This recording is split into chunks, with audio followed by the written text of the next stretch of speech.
રાધે રાધે, જય શ્રી કૃષ્ણ। ખનક બેન્જો ક્લાસમાં આપ સૌનું સ્વાગત છે। તો આવો આજના વિડીયોમાં આપણે જોઈએ બેન્જો શીખવો કેમ, બેન્જો શીખવાની શરૂઆત કેમ કરવી।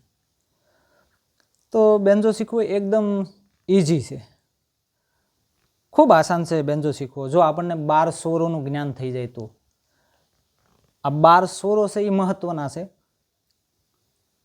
આખી રમત આ 12 સ્વરોની છે। જો આ 12 સ્વરનું આપણને જ્ઞાન થઈ જાય તો આપણે આસાનીથી બેન્જો વગાડી શકીએ છીએ। આ 12 સ્વરો ક્યાં ક્યાં? તો 7 શુદ્ધ સ્વર, 4 કોમળ સ્વર, 1 તીવ્ર સ્વર। આમ 7, 4 અને 1 ભેગા થઈને 12 સ્વરો બને છે। હવે આ 12 સ્વરો બેન્જામાં ક્યાં ક્યાં હોય તો હું તમને સમજાવું। આ મારો બેન્જો 29 બટનનો છે। આ જે પહેલો વિડીયો છે બેઝિક જ્ઞાનનો, એટલે મેં સ્પીકર સાથે કનેક્શન નથી આપેલું એટલે અવાજ નહીં આવે। તો આપણે એમ નામ સમજી લઈએ કે આ 12 સ્વરો ક્યાં છે, કોમળ સ્વર ક્યાં, શુદ્ધ સ્વર ક્યાં, તીવ્ર સ્વર ક્યાં। તો શરૂઆતના હું 4 બટન છોડી દઉં છું, 1, 2, 3 અને 4। આ 5મા બટનને આપણે શુદ્ધ 6 બનાવીએ છીએ।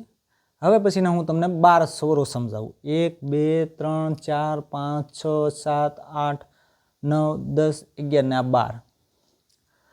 હવે આમાં શુદ્ધ સ્વર ક્યાં છે, કોમળ સ્વર ક્યાં છે અને તીવ્ર સ્વર કયો છે? તો આ શુદ્ધ સ, કોમળ રે, શુદ્ધ રે, કોમળ ગ, શુદ્ધ ગ, કોમળ મ, તીવ્ર મ, શુદ્ધ પા, કોમળ ધ, શુદ્ધ ધ, કોમળ ની, શુદ્ધ ની। આ 12 સ્વરો છે। હજી એકવાર, શુદ્ધ સા, કોમળ રે, શુદ્ધ રે, કોમળ ગ, શુદ્ધ ગ, શુદ્ધ મ, તીવ્ર મ, શુદ્ધ પા, કોમળ ધ, શુદ્ધ ધ, કોમળ ની, શુદ્ધ ની। આ 12 સ્વરો છે। આ 12 સ્વરનું આપણને જ્ઞાન હોવું ખૂબ જરૂરી છે। હવે આ 12 સ્વરોમાં નીચેના સ્વરો છે એ શુદ્ધ સ્વરો છે 7, 1, 2, 3, 4, 5, 6 અને 7। ઉપરના જે 1, 2, 3, 4 ને 5, આ 5 સ્વરોમાં આ વચ્ચેનો સ્વર છે એ તીવ્ર મ છે, બાકી જે 4 છે એ કોમળ સ્વરો છે। આ થઈ ગઈ 12 સ્વરોની વાત। નીચેના સ્વરો છે જે 7 એ શુદ્ધ સ્વરો છે, ઉપરના 4 છે એ કોમળ છે, જે મ છે એ તીવ્ર મ છે। હવે મેન વાત, આપણે પ્રેક્ટિસ કેમ કરવી? તો તમે જોઈશો તો આપણે પ્રેક્ટિસ કરવામાં થોડો પ્રોબ્લેમ હોય કે પ્રેક્ટિસ કઈ રીતે શરૂ કરવી અમારે। તો હવે આપણે પ્રેક્ટિસ કરવાની છે શુદ્ધ સ્વરોની। મેન બાબત હવે આપણે કઈ રીતે પ્રેક્ટિસ કરવી, તો નીચેના શુદ્ધ 7 સ્વરો છે એની જ પ્રેક્ટિસ કરવાની છે। 1, 2, 3, 4, 5, 6 અને 7। સા, રે, ગ, મ, પ, ધ, ની, સામેનો 6। આ 7 સ્વરોની પ્રેક્ટિસ છે આપણે કરવાની।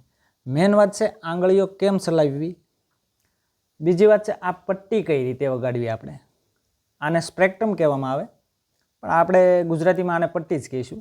હવે અહીંયા 2 તાર છે, એક જાડો તાર છે, બેઝ તાર, અને એક પતલો તાર। તો આપણે આ પટ્ટીને પતલા તાર સાથે જ વગાડવાની છે અને પ્રેક્ટિસ કરવાની છે। હવે પટ્ટી કઈ રીતે આપણે પતલા તાર સાથે વગાડવી, તો કોઈ ઉપરની સાઈડે વગાડે આવી રીતે, કોઈ નીચેની બાજુથી વગાડે, અને કોઈ બંને સાઈડથી પણ વગાડી શકે। હવે આ પ્રેક્ટિસ મહત્વની છે, કઈ રીતે પટ્ટીથી આપણે વગાડવું અને આંગળીઓ કઈ રીતે ચલાવવી। તો તમે જુઓ, સા, રે, ગ, મ, પ, ધ, ની, સા। હું આંગળી કઈ રીતે મૂકું છું બટન ઉપર એ તમે જોઈ લો। જુઓ, સા, રે, ગ, મ, પ, ધ, ની, સા। આવી રીતે તમે આંગળીઓથી વગાડશો તો સ્પીડ આવવામાં વાર નહીં લાગે, જલ્દી સ્પીડ આવશે. હવે આપણે મેન વસ્તુ કે પ્રેક્ટિસ આ નીચેના બટનો ઉપર કરવાની છે. શુદ્ધ સ્વરો ઉપર. કોમળ સ્વરો અત્યારે આપણે શીખવાના નથી કે લેવાના નથી પ્રેક્ટિસ કરતા સમયે. તો હવે કઈ રીતે, આવી રીતે તમે આસ્તે આસ્તે પ્રેક્ટિસ કરશો એટલે સ્પીડ આવતી જશે, તમને ખુદને સમજાતું જશે. પટ્ટી કઈ રીતે તાર સાથે વગાડવી, મારવી અને આંગળીઓ કઈ રીતે દોડાવવી, આપણે રિયાઝ કેમ કરવો આ સરગમ ઉપર. તો તમે હજી એક વખત જોઈ લો. સા રે ગ મ પ ધ ની સા, સા ની ધ પ મ ગ રે સા. આવી રીતે આરોહ અને અવરોધથી પ્રેક્ટિસ કરવાની છે.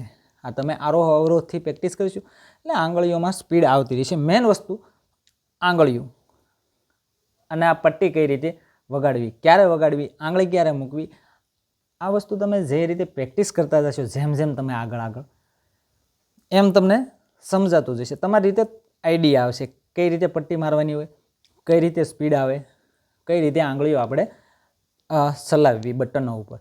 હજી એકવાર.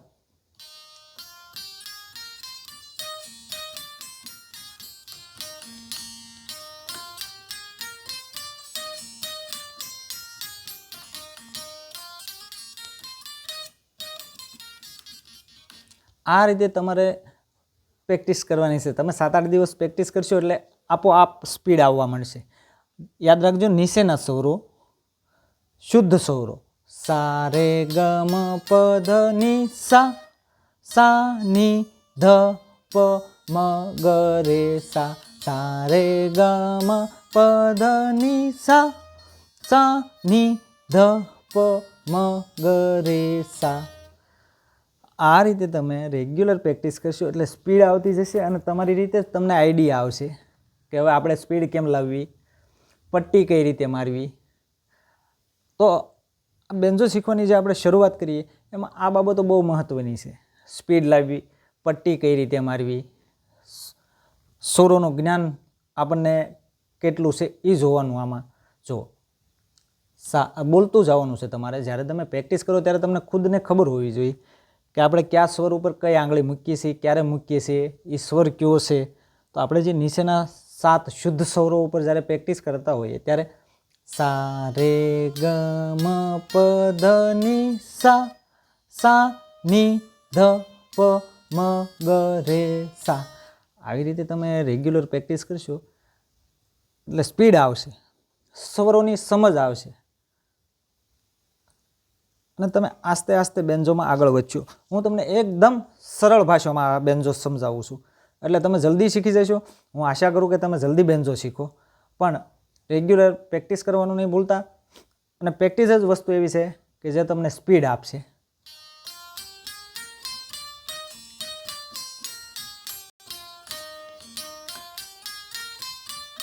તો આવી રીતે રેગ્યુલર તમે પ્રેક્ટિસ કરજો.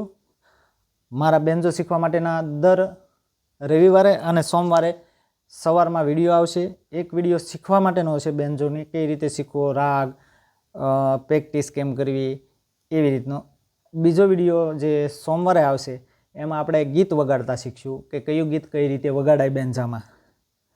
તો આ મારી ચેનલને તમે સબસ્ક્રાઈબ કરજો, લાઈક કરજો અને કોમેન્ટ કરજો મિત્રો. જય શ્રી કૃષ્ણ, રાધે રાધે.